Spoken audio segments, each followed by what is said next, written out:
So I want to start by talking about China's economic rise. And this rise, relative rise, has been accelerated since the Western financial crisis.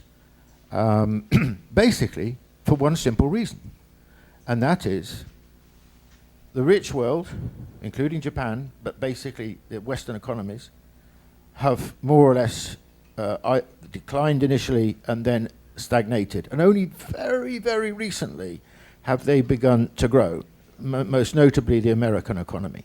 But some are still smaller than they were in 2008. And then if we look at China's growth, then one can see a very diverse experience. China is now, at the end of this period, which is 2011, China was a third bigger than it was on the eve of the Western financial crisis. So if we move on to the effects of the financial crisis on the relative rise of China. When I did the book, I used Goldman Sachs' projections, which were done in 2007, which suggested that China would overtake the American GDP in 2027.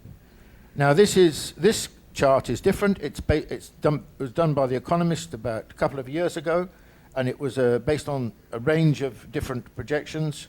So it was a sort of consensual exercise, if you like. And the conclusion, the red lines here are where China's already overtaken the United States in various areas. And the blue lines are where China is still behind the United States. The really relevant one for this talk is this purple line here, which is GDP at market exchange rates. And the projection now is that rather than overtaking the United States in 2027, China is likely to overtake the United States around about 2018, which is very imminent.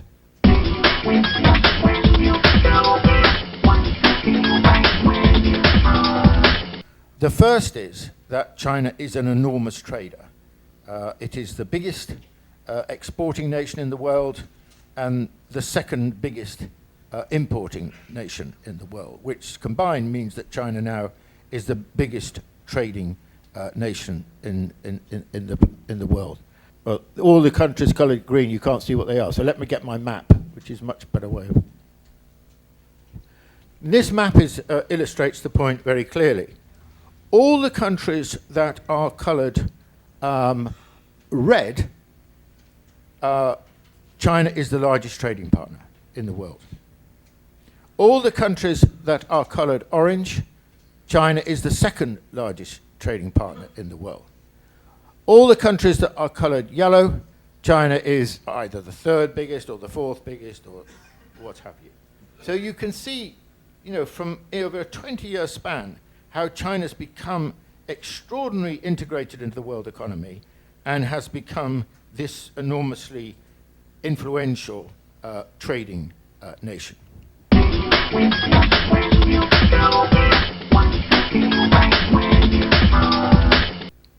But it's not just in trade. If you take, China is emerging also as a very significant financial power. In 2009 and 2010, two Chinese banks, the China Development Bank and the China Export-Import Bank, between them, lent more to the developing world than the World Bank, which was the institution established after 1945 as one of the pillars of the American economic order to lend, in particular, to the developing world. And the key area here was trade. What currency do you pay for trade? Now, at the moment, of course, the overwhelmingly dominant currency for trade is the American dollar, followed, but much less important, by the euro. And this process is just beginning. You can see in 2009, hardly any Chinese trade was paid, exports or imports, was paid for in the renminbi. But by 2013, 18% of Chinese trade was being paid for in the renminbi. And it's projected that maybe by about 2020 or earlier than that, a third of Chinese trade, and remember Chinese trade is now the biggest single trade of any nation in the world, will be paid for in the renminbi.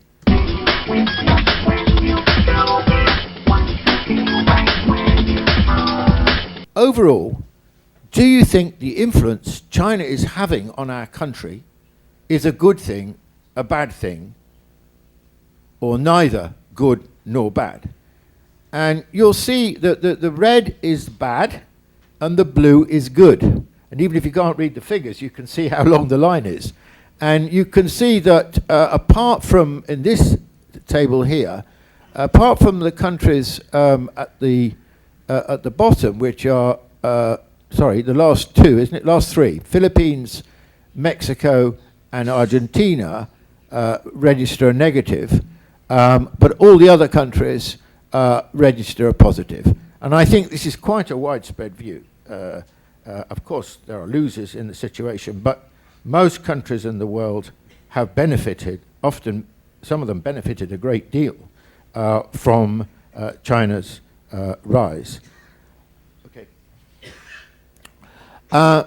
And just to illustrate the point in a different way, here's another bar chart which is, the question is it more, this is an interesting question, is it more important for your country to have strong ties with China or the United States? Strong ties isn't necessarily economic ties.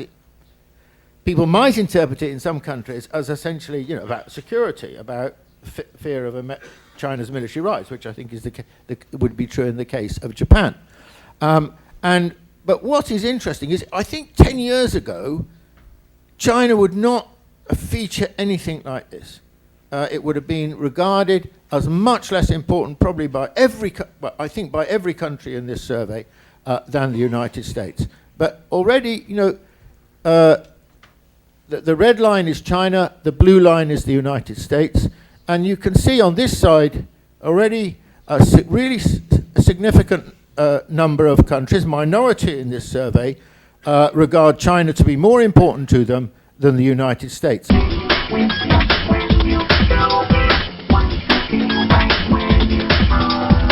So the world we're moving into is not a world of a singular modernity.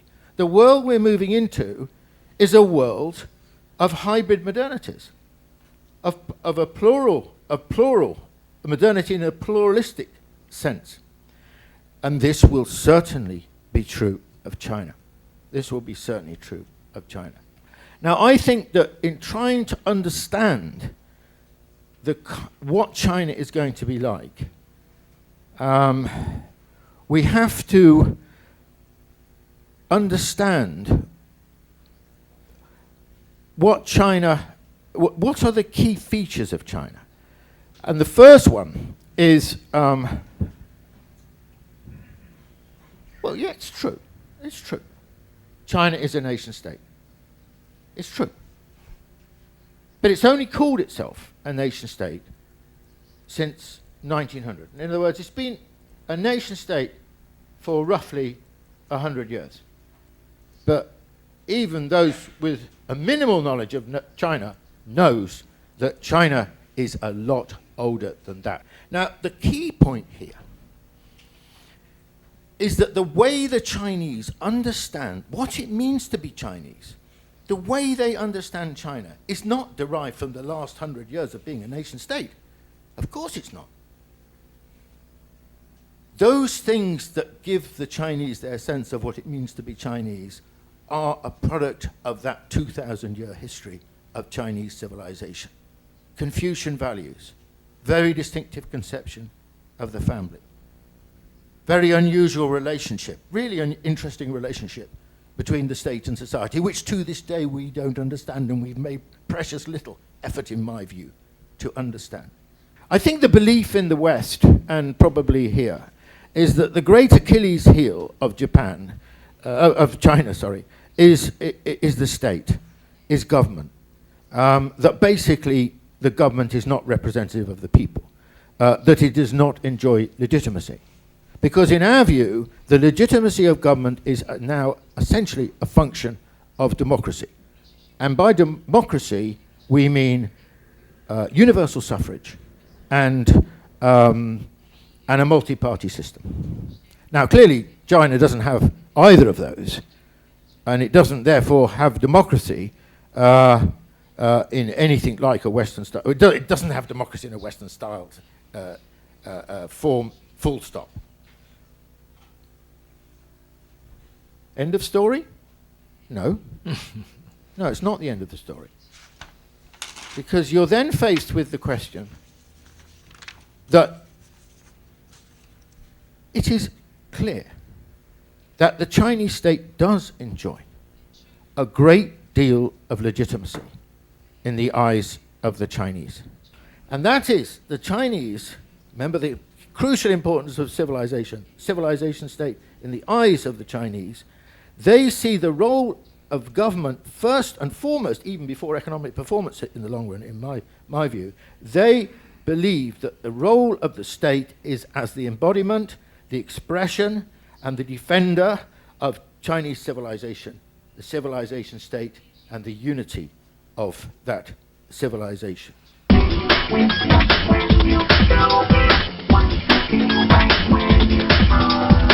What is China going to be like as a great power? Well, of course, the answer is we've got no idea, really.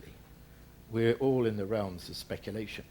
And beyond a point, I would say the Chinese are in the same situation. They don't know either, because they've never had a chance to think about it. Because when you're rushing, like the other East Asian tigers, rushing, trying to escape poverty, grow as quickly as possible, and enter an era of prosperity, that is the overwhelming priority in the minds of the people, in the minds of the government, and the rest of it. So they have given also, I think, relatively little attention to this question. Now, well, will China be like the United States? Well, a bit, certainly a bit like the United States, certainly a bit. Because we're living in a globalized world, shared problems, shared values, shared norms, so inevitably there will be a certain and serious overlap between the way the United States has conducted the international system and the way China might conduct the international system. But I also think the differences will be very profound. But internationally, I don't think we should expect any great changes in the international system in the short run. In the long run, I think we should. But China has no reason or need or desire to fundamentally change the international system. It thinks the international system works okay. It's quite pleased with the role of the United States because that umbrella has also enabled it to grow so quickly. But as China becomes more and more becomes increasingly strong, it will develop new kinds of interests. And I think what we'll see is an international system which is in which China is increasingly a major architect and shaper.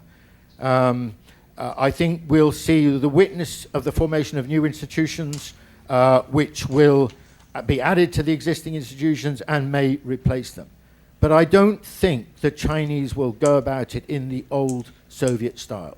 They won't go for, or the French would say, force de frappe. They won't go for cataclysmic change or revolutionary change. On the contrary, I think the Chinese are essentially incrementalists, gradualists, and pragmatists.